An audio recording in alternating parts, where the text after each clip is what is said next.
Puji Tuhan, Shalom. Kita bersyukur kepada Tuhan.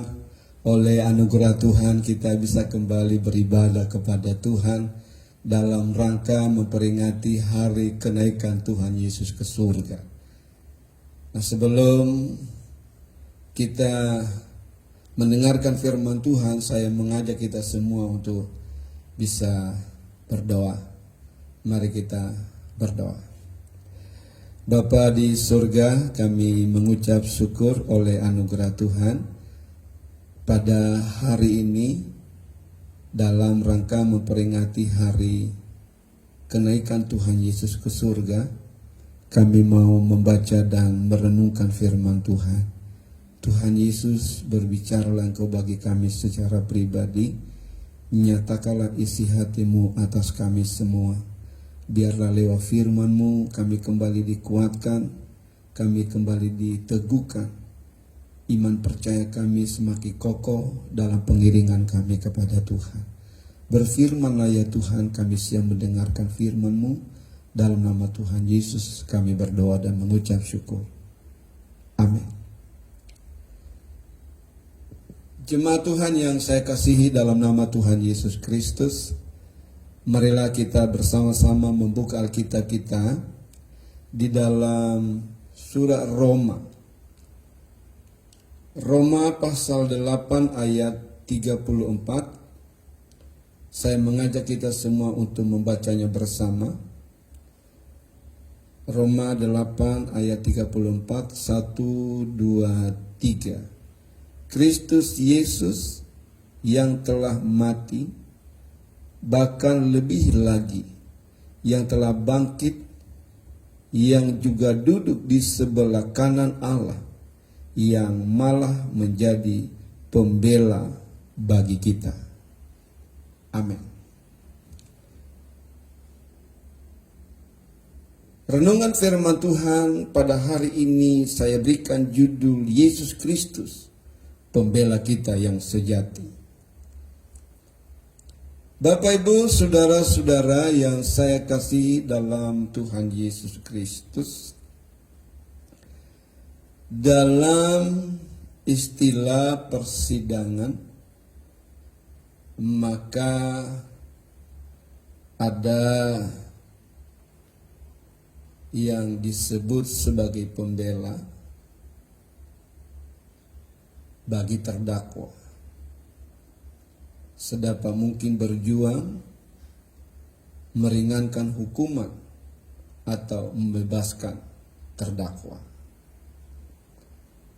Ia akan berupaya dengan semampunya, dengan sekuat tenaga, supaya orang yang dia bela ini mendapat keringanan.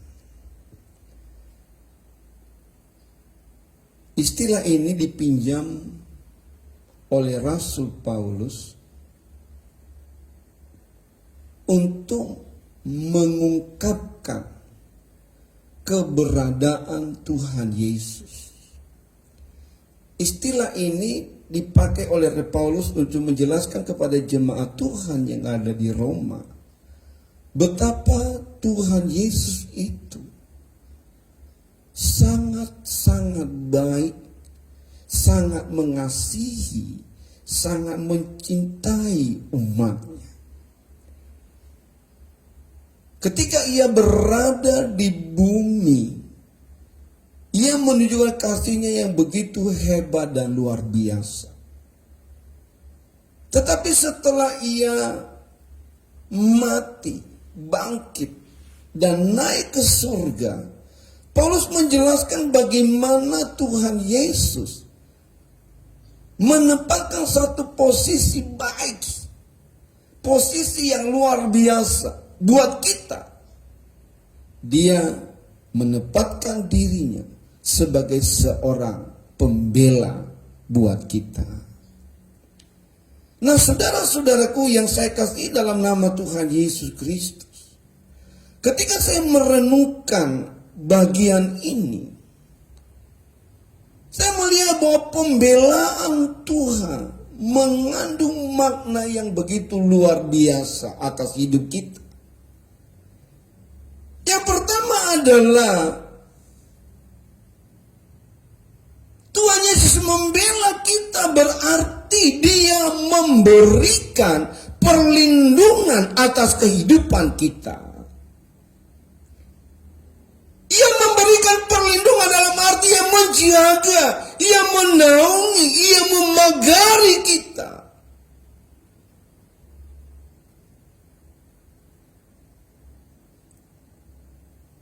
Ia menjaga kita. Begitu sangat baik, begitu sangat sempurna.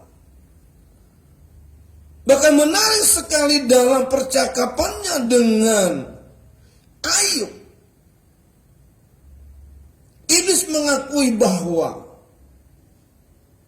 Ayub dijaga, dilindungi, dipelihara, dinaungi oleh Tuhan. Nah saudara-saudara, pemahaman ini mestinya harus kita bangun sebagai orang percaya. Kita adalah perlindungan Tuhan.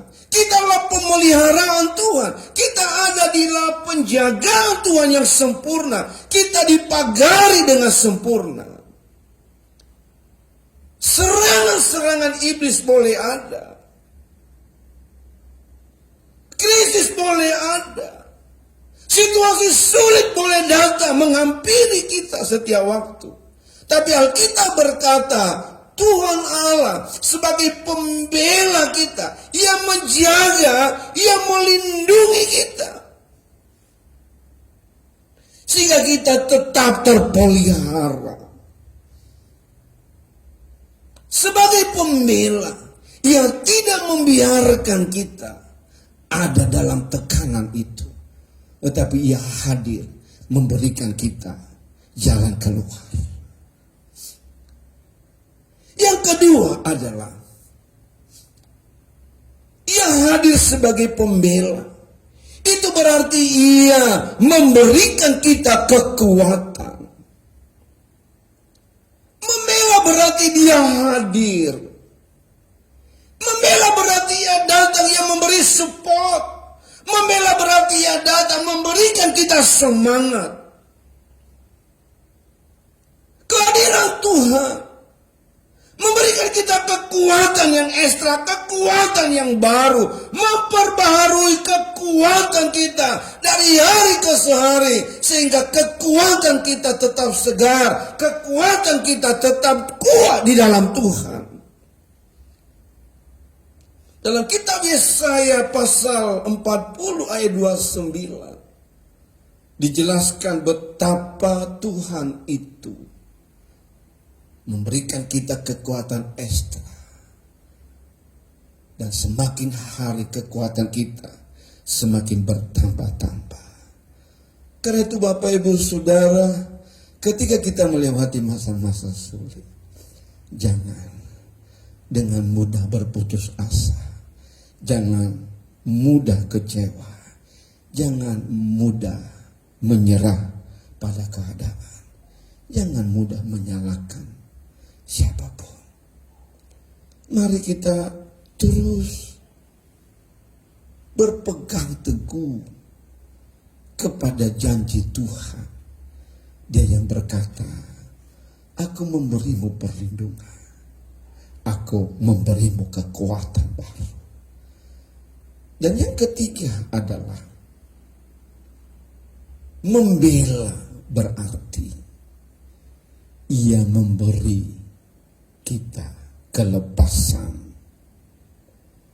Saya terlalu percaya pertolongan Tuhan tidaklah terlalu cepat buat kita, tapi juga tidak terlalu lambat. Pertolongan Tuhan tepat waktu untuk setiap kita. Pertolongan Tuhan tepat waktu untuk melepaskan kita. Dalam banyak kisah yang diceritakan di dalam Alkitab, sebut saja Yusuf. Kalau kita ikuti kisah Yusuf, rasanya kita menjadi marah kepada orang-orang yang membuat hidupnya menderita. Di mana Tuhannya? Di mana Allah yang melepaskannya? Di mana Allah yang memeliharanya?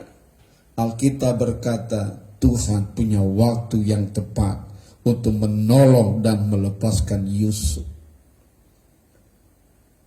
Kita ingat Paulus, rasa-rasanya kita marah dengan banyak orang.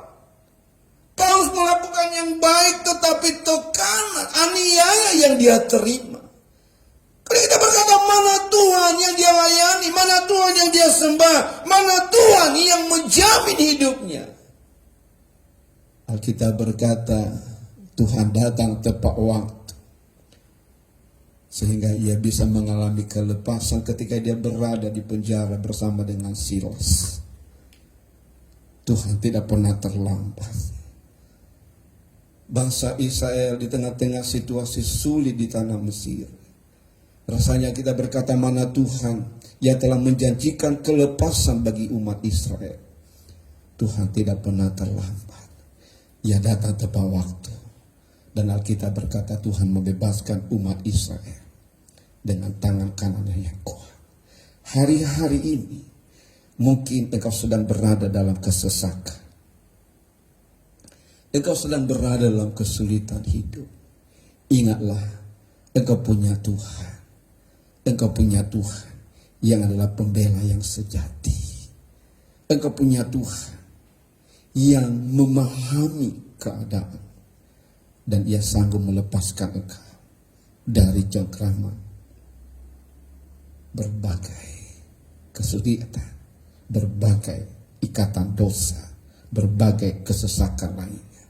Karena itu Bapak Ibu Saudara-saudara yang saya kasihi dalam nama Tuhan Yesus Kristus, saya semangati kita untuk terus mengandalkan Tuhan. Engkau punya Tuhan yang adalah pembelamu yang setia, dan ia tidak pernah meninggalkan engkau. Kalau hari-hari ini kau sedang berjalan dalam keadaan yang sukar, yang sulit, engkau sedang menghadapi keadaan-keadaan yang tidak nyaman dalam hidupmu, saya semangati saudara, ingat baik-baik, engkau punya Tuhan yang memelihara hidupmu dari sekarang sampai selama-lamanya. Amin untuk firman Tuhan. Mari kita berdoa. Bapa, terima kasih buat firman Tuhan yang mengingatkan kepada kami, Engkau Allah yang sangat mengasihi dan mencintai kami. Engkau Allah yang tidak pernah meninggalkan kami. Engkau Allah yang membela kehidupan kami. Haleluya, seberapa kami yang mendengarkan firman Tuhan pada saat ini, kami yang sedang dalam pergumulan, kami yang sedang berjalan melewati lembah kekelaman, kami yang sedang berjalan dengan linangan air mata. Haleluya, hamba mohon, ulurkan tangan-Mu atas setiap kami, dan biarlah masing-masing kami mengalami pertolongan Tuhan di dalam nama Tuhan Yesus Kristus. Perlindungan Allah turun atas kami sekalian di dalam nama Tuhan Yesus Kristus. Ada kekuatan baru mengalir berlimpah-limpah atas kehidupan kami di dalam nama Tuhan Yesus Kristus. Tuhan memberikan kelepasan yang sempurna, membebaskan yang terikat, membebaskan yang terbelenggu di dalam nama Tuhan Yesus Kristus. Kami sangat-sangat percaya kasih kemurahan Tuhan nyata bagi setiap kami yang menaruh percaya kepada Tuhan. Di dalam nama yang berkuasa Yesus Kristus Tuhan, kami berdoa dan mengucap syukur. Haleluya. Sama-sama katakan amin.